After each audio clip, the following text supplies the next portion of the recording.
Chapter 9 electricity and circuits में आपका स्वागत है। हम आपके इस चैप्टर में इलेक्ट्रिसिटी यानी बिजली के बारे में पढ़ेंगे और सर्किट्स यानी बिजली कैसे काम करती है हम उसके बारे में भी पढ़ेंगे। ये चैप्टर ठीक से पढ़ना इसलिए भी इम्पॉर्टेंट है क्योंकि जब आप 7th, 8th, 10th और 12th में जाएंगे तो भी आपको ये चैप्टर पढ़ना पड़ेगा। अभी नहीं तो बाद में तो समझना ही पड़ेगा। अभी ये ठीक से समझ लेंगे तो बाद में समझने में दिक्कत नहीं होगी। 6th क्लास में आपको याद उतना ही करना है जितना आपके एक्सरसाइज में है, पर अगर आप ये सब समझ लेंगे तो आपके लिए साइंस आसान हो जाएगी। तो आइए समझना शुरू करते हैं। हमारे आसपास जो भी चीज़ें हैं वो सब एटम से मिलकर बनी हुई होती हैं। हमारा सोलर सिस्टम, हमारी अर्थ, आप सब एटम से मिलकर बने हुए हैं। हमारी पेंसिल भी एटम से मिलकर बनी हुई होती है। एटम्स कुछ ऐसे होते हैं। अब तक की जो सबसे अच्छी फोटो ली गई है एटम की वो कुछ ऐसी दिखती है। ये एटम इतने छोटे होते हैं कि इनको देख पाना मुश्किल है। एटम का ढांचा, एटम का स्ट्रक्चर कुछ ऐसा होता है कि इसके बीच में न्यूक्लियस होता है और इस न्यूक्लियस के चारों ओर इलेक्ट्रॉन्स घूमते रहते हैं। ऐसे कुल मिला के 118 तरह के एटम्स होते हैं जिनसे मिलके हमारी पूरी दुनिया बनी हुई है। जो पेंसिल की नोक होती है वो कार्बन के एटम से मिलके बनी हुई होती है। इलेक्ट्रिसिटी की कहानी भी इन्हीं एटम से शुरू होती है। असल में जो एटम्स होते हैं उनके बीच एक न्यूक्लियस होता है, वो पॉजिटिव चार्ज का होता है और न्यूक्लियस के चारों ओर घूमने वाले इलेक्ट्रॉन्स माइनस यानी नेगेटिव चार्ज के होते हैं। एटम के बीचों बीच न्यूक्लियस होता है और इसके चारों ओर इलेक्ट्रॉन्स घूमते रहते हैं।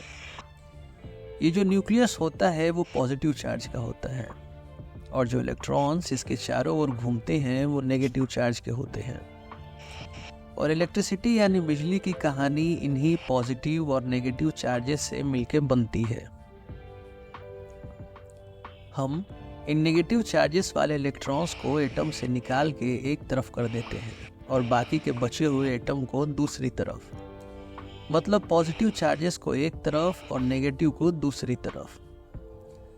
ये जो नेगेटिव चार्जेस वाले इलेक्ट्रॉन्स हैं वो पॉजिटिव चार्जेस वाले एटम की तरफ जाना चाहते हैं। ये नेगेटिव चार्जेस वाले इलेक्ट्रॉन्स अपने एटम, अपना परिवार पूरा करना चाहते हैं और इसलिए हमेशा ये पॉजिटिव चार्जेस की तरफ जाने की कोशिश करते हैं। किसी भी सेल या बैटरी में हम इन दोनों को अलग करके इनके बीच में एक बाउंड्री, एक रुकावट बना देते हैं जिससे ये नेगेटिव और पॉजिटिव चार्जेस सेल या बैटरी के अंदर ही एक दूसरे से मिल न जाए। पॉजिटिव और नेगेटिव चार्जेस जब मिल जाते हैं तो सेल या बैटरी की पावर खत्म हो जाती है, बिजली देने की क्षमता इनकी खत्म हो जाती है। हम इन पॉजिटिव और नेगेटिव चार्जेस को सेल या बैटरी के अंदर नहीं बल्कि वायर यानी तार की मदद से सेल के बाहर बल्ब या बिजली से चलने वाले किसी भी चीज को चलाने के लिए यूज करते हैं। मेरा नाम है रोहित और ये है सिलेबस विथ रोहित। तो किसी भी सेल में पॉजिटिव चार्जेस को एक तरफ कर दिया जाता है और नेगेटिव चार्जेस को दूसरी तरफ। इन दोनों चार्जेस के बीच में एक बाउंड्री बना दी जाती है ताकि ये एक दूसरे से सेल के अंदर न मिल पाए। अगर आप इस बीच वाली बाउंड्री को हटा दो तो ये इतनी तेजी से एक दूसरे की तरफ भागते हैं कि आग लग सकती है। ये बहुत फास्ट मूव करते हैं। जितनी भी एनर्जी होती है सेल की वो एक साथ रिलीज हो जाती है, एक साथ खत्म हो जाती है। इसलिए सेल या बैटरी को कभी भी आग पे नहीं रखना चाहिए और ना इन्हें जोर से पटकना चाहिए, नहीं तो ये बीच वाली बाउंड्री टूट सकती है और सेल से ब्लास्ट हो सकता है, सेल फट सकते हैं। हमने सेल को समझ लिया, अब हम वायर यानी तार को समझते हैं। वायर यानी तार इन चार्जेस के लिए रोड का काम करते हैं। ये चार्जेस तार के रास्ते से आराम से आते जाते हैं। हम उन सारी चीज़ों को कंडक्टर कहते हैं जो इन चार्जेस के लिए रोड का काम करती हैं। जैसे बस वाले कंडक्टर बस को चलवाते हैं, ठीक वैसे ही ये वाले कंडक्टर्स भी चार्जेस को चलवाते हैं। ऐसे आप इसे याद रख सकते हैं। कंडक्टर्स के कुछ एग्जाम्पल्स हैं सिल्वर यानी चांदी, गोल्ड यानी सोना, कॉपर यानी पीतल, सी वाटर यानी समुद्र का पानी। समुद्र का पानी भी एक अच्छा कंडक्टर होता है। लोहा यानी आयरन भी और हमारे शरीर भी अच्छा कंडक्टर है। हमारे शरीर भी बिजली के लिए एक अच्छा कंडक्टर है, इसलिए हमें बिजली के इस्तेमाल करते हुए सावधानी से रहना चाहिए, नहीं तो हमें बिजली के झटके लग सकते हैं, करंट लग सकता है। कंडक्टर्स के अलावा बाकी की जो दूसरी चीज़ें होती हैं जिनसे बिजली यानी चार्जेस नहीं आ जा सकते हैं, हम उन्हें इंसुलेटर कहते हैं। ये बंद रोड जैसे हैं, इन पे बिजली नहीं जा सकती। ऐसे वाले रंगीन टेप, प्लास्टिक, टायर, ऑयल, हीरा, सूखी हुई लकड़ी, जूते, ग्लव्स यानी दास्ताने, पेपर और आपके कपड़े, ये सब इंसुलेटर्स हैं। इनके रोड्स पे बिजली नहीं आ जा सकती है। तो हमने कंडक्टर और इंसुलेटर के बारे में समझ लिया। चार्जेस के आने जाने को बिजली यानी इलेक्ट्रिसिटी कहा जाता है। आपके चैप्टर में ऐसे ढेर सारे डायग्राम्स हैं जो एग्जाम में पूछे जाते हैं। इन्हें सर्किट्स कहा जाता है, इलेक्ट्रिसिटी एंड सर्किट्स वाला सर्किट्स। आइए इनके बारे में भी समझते हैं। कोई भी सेल या बैटरी में दो ऐसी जगहें होती हैं जहां से पॉजिटिव और नेगेटिव चार्जेस आ जा सकते हैं। इन्हें टर्मिनल कहा जाता है। आने जाने के इन जगहों को टर्मिनल कहा जाता है। पॉजिटिव एक टर्मिनल होता है और दूसरा टर्मिनल माइनस यानी नेगेटिव वाला होता है। इन टर्मिनल से ही वायर्स यानी तार जुड़ते हैं, जिनसे होके ये चार्जेस आते और जाते हैं। आपके सेल और बैटरी ऐसे होते हैं, ये टर्मिनल्स हैं। जैसे सेल या बैटरी में दो टर्मिनल होते हैं, ठीक वैसे ही बल्ब या कोई भी चीज़ जो इलेक्ट्रिसिटी या बिजली से चलती है उसके भी दो टर्मिनल होते हैं। उसके भी दो रास्ते हैं जहाँ से ये चार्जेस यानी बिजली आ जा पाए। हम सेल या बैटरी के एक टर्मिनल को बल्ब के एक टर्मिनल से और दूसरे को दूसरे टर्मिनल से तार लगा देंगे तो बल्ब जल जाएगा। बल्ब का एक टर्मिनल बल्ब के नीचे होता है और दूसरा टर्मिनल बल्ब के साइड में होता है। ये जो बल्ब के टर्मिनल्स यानी रास्ते हैं, उनके नीचे में, उनके बीच में फिलामेंट लगा हुआ होता है। इस फिलामेंट से जब बिजली गुजरती है, जब स्पीड में चलने वाले चार्जेस गुजरते हैं, तो इसे इतना गर्म कर देते हैं कि ये उजाला करने लगता है, ये लाइट प्रोड्यूस करने लगता है। बल्ब या बिजली से चलने वाले दूसरे कोई भी चीज़ से जब ये चार्जेस जाते हैं तो इन चार्जेस की स्पीड कम हो जाती है और इसलिए सेल या बैटरी में आग नहीं लगती, ब्लास्ट नहीं होता, क्योंकि यहाँ पे लोड होता है। पर अगर आप बिना मेहनत कराए चार्जेस को, बिना इनकी स्पीड को रोके एक दूसरे से मिला देंगे तो इनमें आग लग सकती है। बिजली या चार्जेस को बिना मेहनत कराए मिलाने को शॉर्ट सर्किट कहा जाता है और शॉर्ट सर्किट होने से आग लगती रहती है। देखिए यहाँ पे दो खबरें हैं कि शॉर्ट सर्किट होने से आग लग गई। इस इलेक्ट्रिक सर्किट में तीन चीज़ें हैं। पहला सेल जो सोर्स होगा एनर्जी का, जो मेहनत करने वाले चार्जेस देगा।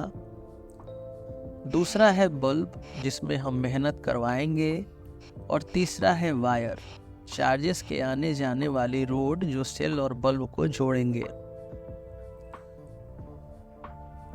ये सर्किट तो हमेशा जलता रहेगा जब तक कि सेल की पावर ख़त्म नहीं हो जाती। इसलिए इसे कंट्रोल करने के लिए कि जब हम चाहें तब इसे ऑन कर दें और जब हम चाहें इसे ऑफ कर दें, हम इसमें एक स्विच लगा देंगे। स्विच से हम कंट्रोल करते हैं कि कब चार्जेस को भेजना है और कब नहीं। इस डायग्राम में चार्जेस को आने जाने के लिए रास्ता यहाँ तक तो है, पर यहाँ से यहाँ तक जाने के लिए नहीं है, इसलिए चार्जेस नहीं जा पाएंगे और ये बल्ब नहीं जलेगा। पर जब हम इस स्विच को बंद कर देंगे, यानी इस पिन को इस पिन से सटा देंगे, तो चार्जेस के आने जाने का रास्ता पूरा हो जाएगा और ये बल्ब जल जाएगा। हमारे घरों में लगे स्विच ऐसे होते हैं जिनसे हम कंट्रोल करते हैं कि कौन से पंखे और कौन सी लाइट के सर्किट्स को ऑन करना है, किधर करंट भेजना है। तो ऐसा सेटअप जिसमें सेल या एक पावर सोर्स हो, बल्ब या एक लोड हो, आने जाने के वायर्स हो और कंट्रोल करने के लिए स्विच हो, तो उस पूरे सेटअप को सर्किट कहा जाता है। सर्किट। इस डायग्राम को पेन पेपर पे बार बार बनाने में काफ़ी समय लगता है, इसलिए लोगों ने फैसला लिया है कि वो इसे ऐसे बनाएंगे। साइंटिस्टों ने डिसाइड किया कि वो इसको ऐसे बनाएंगे। इसे सर्किट डायग्राम कहा जाता है, मतलब किसी भी सर्किट को ऐसे डायग्राम्स में बनाया जा सकता है। इसमें स्विच के लिए एक दरवाजे जैसे लाइन से दिखाया गया है। ये खुला हुआ है, मतलब गैप है, इसलिए बिजली नहीं आ जा पाएगी। लाइट बल्ब को एक गोला और क्रॉस से दिखाया जाता है। वायर्स यानी तार के लिए स्ट्रेट लाइंस और बैटरी को दिखाने के लिए दो लाइन, एक छोटी और दूसरी बड़ी। इन लाइंस के बीच में गैप है क्योंकि बैटरी या सेल के अंदर एक बाउंड्री होती है जो इनको एक दूसरे से मिलने नहीं देती। जो बड़ी लाइन है वो पॉजिटिव और जो छोटी लाइन है वो नेगेटिव।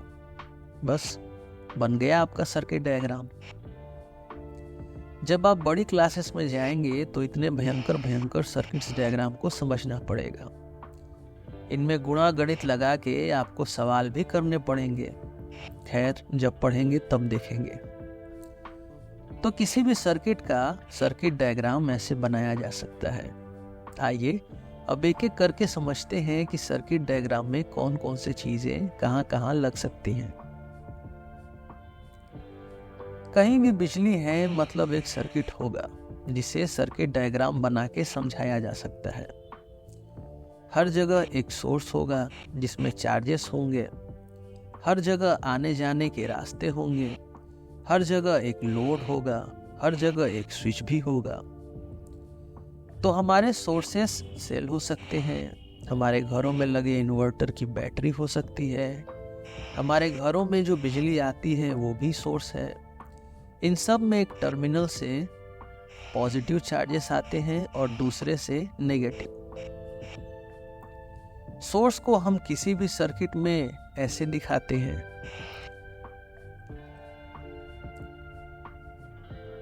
एक बड़ी लाइन, फिर एक छोटी लाइन। बड़ी लाइन पॉजिटिव और छोटी लाइन नेगेटिव। सोर्स के बाद है लोड। लोड जो सोर्स से बिजली आ रही है उसे खर्च करता है। ये लोड बल्ब हो सकते हैं, टीवी, पंखे, खिलौनों में लगे मोटर या आपका मोबाइल हो सकता है। ये लोड सोर्स के साथ वायर्स यानी तारों से जुड़ा हुआ होता है। ये तार छोटे हो सकते हैं या बड़े भी हो सकते हैं। ये बहुत बड़े भी हो सकते हैं। वायर्स रास्ते होते हैं जिनसे बिजली आ जा पाती है। ये कंडक्टर्स होते हैं। फिर सर्किट को कंट्रोल करने के लिए कि कब चालू करें और कब बंद करें, इसके लिए स्विच होते हैं। ये एक सिंपल स्विच है जिससे पिन लगा के बनाया गया है। अगर स्ट्रॉन्ग बिजली आएगी तो इस स्विच को हम हाथ से टच नहीं कर सकते क्योंकि हमारी बॉडी भी बिजली के लिए एक अच्छा कंडक्टर है और हमें झटके दे सकती है। इसलिए हम दूसरे ऐसे स्विचेस का यूज करते हैं। तो ये सब मिला के सर्किट बनता है और ये है इस सर्किट का सर्किट डायग्राम जो बड़ी क्लासेस में हम अच्छे से पढ़ेंगे। आइए अब एक टॉर्च के सर्किट को समझते हैं। टॉर्च में भी सारे सर्किट्स के जैसे सोर्स होता है जो यहाँ पे दो सेल मिल के दे रहे हैं। लाइट बल्ब भी है। ये लाइट बल्ब सेल से तारों से जुड़ा हुआ है और इस टॉर्च को कब चालू बंद करना है उसके लिए ये स्विच लगाया गया है। इस सर्किट को इस डायग्राम से दिखाया जा सकता है। ये कितना मुश्किल लग रहा है देख के समझने में, पर सर्किट डायग्राम में ये आसानी से समझ में आ जाता है। टॉर्च के इस सर्किट को उठा के लेके चल सकें और ये सर्किट के तार हिल के निकल न जाए, इसलिए इन सबको एक प्लास्टिक कवर के अंदर फिट कर दिया गया है। बल्ब को फोकस करने के लिए यहाँ रिफ्लेक्टर लगाया गया है ताकि इसकी लाइट, इसकी रोशनी दूर तक जा पाए। इसको अगर हम इस सर्किट से कंपेयर करें तो सेल की जगह सेल है, स्विच की जगह ये दूसरा स्विच है, ये तार है और ये बल्ब। आइए अब ये समझ लेते हैं कि हमारे घरों में बिजली कैसे आती है। हमारे घरों में आने वाली बिजली कहीं दूर, बहुत दूर जनरेटिंग स्टेशन से आती है। जनरेटिंग स्टेशंस पे बिजली को विंड मिल, सोलर पैनल्स या पानी की मदद से टरबाइन को घुमा के बनाया जाता है। यहाँ पर पॉजिटिव और नेगेटिव चार्जेस को बहुत बड़े लेवल पे अलग करते हैं। ढेर सारे एटम्स को अलग किया जाता है। बनाने के बाद इसको हम ट्रांसफॉर्मर्स में डालते हैं। ट्रांसफॉर्मर्स इन बिजली को इकट्ठा करके ट्रांसमिशन लाइन्स में भेज देते हैं। ट्रांसमिशन लाइन्स एक शहर से दूसरे शहर होते हुए हमारे घरों से 5-10 किलोमीटर दूर सब स्टेशन तक आती है। सब स्टेशन पर इस हजारों वोल्ट की बिजली को कम करके डिस्ट्रीब्यूशन लाइन्स में भेज दिया जाता है। ये डिस्ट्रीब्यूशन लाइन्स बिजली के खंभे हैं जो हमारे घरों तक आते हैं। घर के अंदर आने से पहले ये बिजली मीटर से होके जाती है। मीटर से पता चलता है कि हमने कितनी बिजली का खर्च किया है, जिसके हिसाब से हम बिजली का बिल जमा करते हैं। मीटर से आने के बाद ये बिजली सर्विस पैनल तक आती है, जहाँ से सारे रूम्स का कनेक्शन होता है। यहाँ से बिजली हमारे स्विचेस तक जाती है, जहाँ आप मोबाइल चार्ज करते हैं, गर्मियों में पंखे चलाते हैं या खिलौनों को चार्ज कर सकते हैं। बिजली का हमेशा सावधानी से इस्तेमाल करिएगा, क्योंकि हमारी बॉडी बिजली का एक अच्छा कंडक्टर है और इसलिए हमें बिजली के झटके लग सकते हैं। इसके साथ आपका चैप्टर खत्म। आइए एक्सरसाइजेस पे चलते हैं। क्वेश्चन 1 है फिल इन द ब्लैंक्स। पहला पार्ट है a device that is used to break an electric circuit is called. एक ऐसी डिवाइस जो इलेक्ट्रिक सर्किट को ब्रेक करती है, सर्किट को अनकम्प्लीट करती है, उसे हम क्या बोलते हैं? वो है स्विच। बी है an electric cell has dash terminals. हमें पता है इसके 2 टर्मिनल्स होते हैं, एक पॉजिटिव और दूसरा नेगेटिव। टर्मिनल्स मतलब आने जाने के रास्ते। क्वेश्चन 2 है मार्क ट्रू और फॉल्स फॉर फॉलोइंग स्टेटमेंट्स। पहला, electric current can flow through metals. ये सही है। सिल्वर, गोल्ड, आयरन ये मेटल्स के एग्जाम्पल्स हैं। इनसे इलेक्ट्रिक करंट पास हो सकता है, ये गुड कंडक्टर्स है, तो इसका आंसर है ट्रू।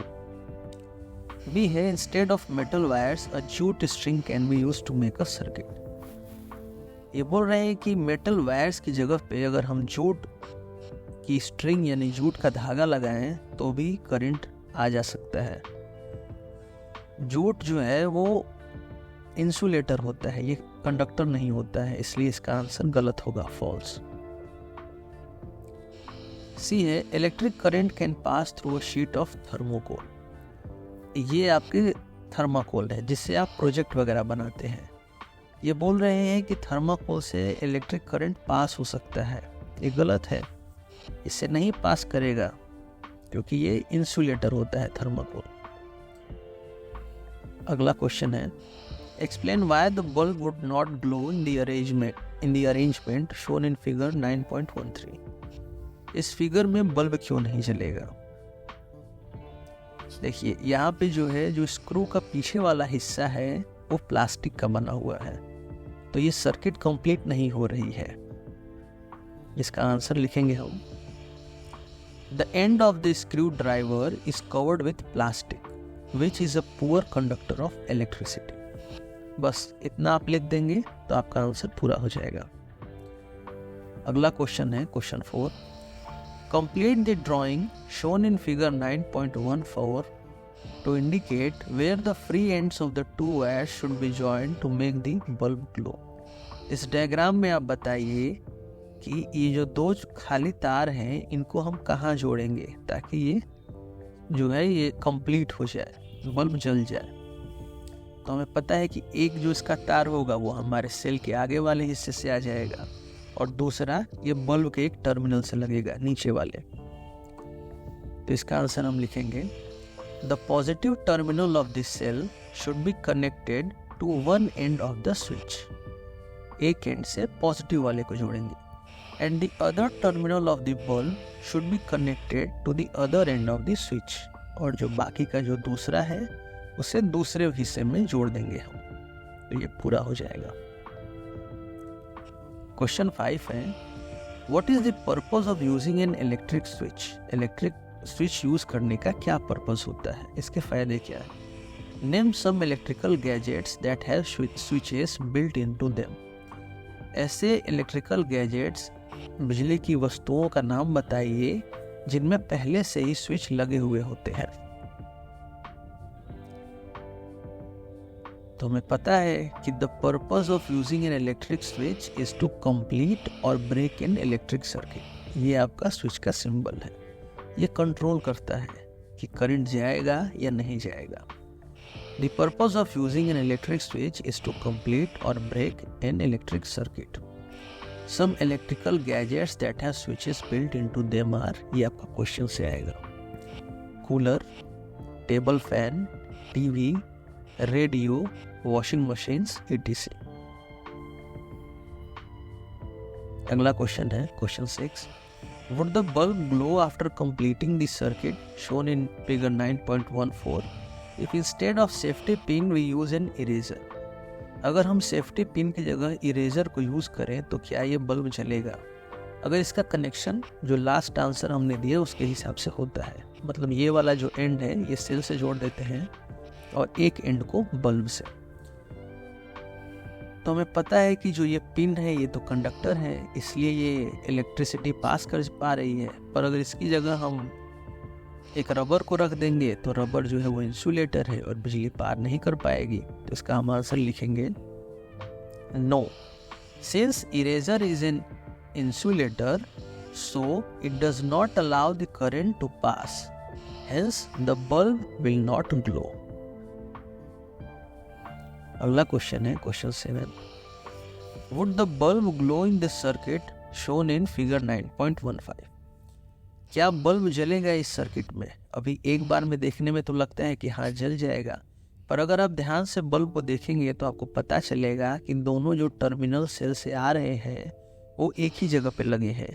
बल्ब के नीचे वाला जो टर्मिनल है उस पे एक तार वायर नहीं लगा है, एक मिसिंग है। तो हम लिखेंगे no, the bulb will not glow because the wires from both terminals of the battery are connected to one terminal of the bulb. सिर्फ एक ही टर्मिनल से ये लगा हुआ है, इसके दोनों टर्मिनल।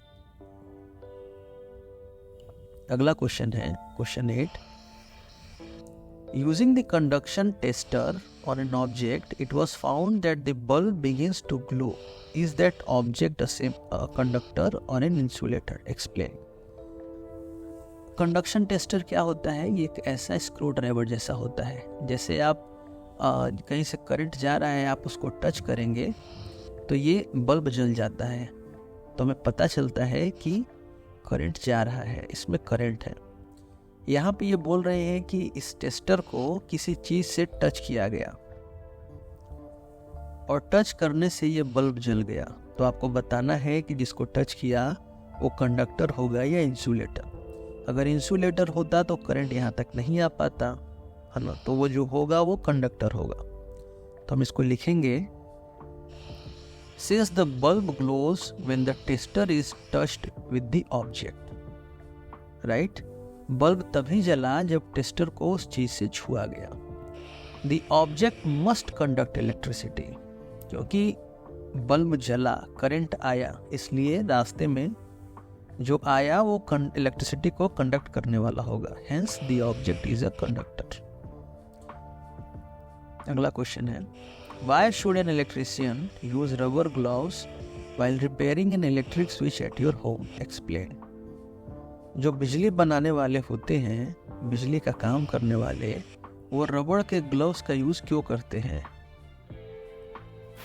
जब आपके घरों में वो स्विचेस या बाकी इलेक्ट्रिसिटी का काम करते हैं? इसके बारे में बताइए। हमें पता है कि जो ग्लव्स होता है वो इंसुलेटर होता है और इससे करंट पास नहीं हो पाता है, इसलिए वो अपने आप को बचाने के लिए ग्लव्स का यूज करता है। तो हम लिखेंगे, a rubber glove is a bad conductor of electricity and so it saves the electrician from all the electric shocks.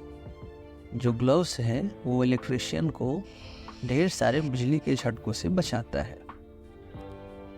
Question 10 है, The handles of the tools like screwdrivers and pliers used by electricians for repair work usually have plastic or rubber covers on them. Can you explain why? ये बोल रहे हैं question में कि जो बिजली के काम करने वाले होते हैं, उनके जो स्क्रू ड्राइवर्स और प्लायर्स होते हैं, उनके ऊपर एक प्लास्टिक का कवर होता है, रबर का कवर होता है। क्या आप बता सकते हैं ऐसा क्यों? तो हमें पता है वो इसलिए क्योंकि ये इंसुलेटर मटेरियल होता है और करंट जो है वो उसके रास्ते, इनकी बॉडी में न जाए, इसलिए ये ऐसा करते हैं। The handles of the tools like screwdrivers and pliers used by electricians for repair work usually have plastic or rubber covers on them. ये पूरा यहाँ तक की जो इंग्लिश है ये आप क्वेश्चन से कॉपी कर सकते हैं। इसके आगे आपको लिखना है, so that electric current may not pass through these tools to the body of the electricians. क्योंकि इलेक्ट्रिक करंट जो है वो इन टूल्स से इनकी बॉडी तक न जा पाए। इसके साथ आपका चैप्टर खत्म हुआ। देखने और समझने के लिए धन्यवाद।